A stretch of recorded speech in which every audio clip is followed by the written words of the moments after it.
Hello everybody and welcome back to Yalan app. In this video, I'm going to show you a step-by-step guide on exactly how to fix Meta Ads Manager app not working. So if you're currently having that exact same problem and you want to be able to fix it, well then this video is going to be perfect for you. So what you're going to do firstly is to actually close your Meta Ads Manager app, and instead you're going to open up your settings app. So go into your settings app on your phone, and now you should be taken to a page very similar to this, as you can see.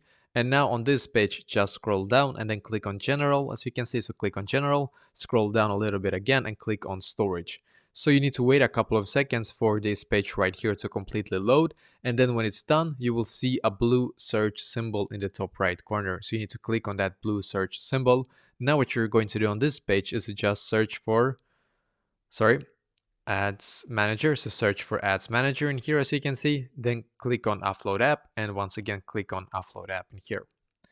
And then click on the blue button here again. So just wait for the app to completely update to the latest version. By doing this, you will force the app to update to its absolute latest version. And when it's done, you can now go back into the app and hopefully now it works for you.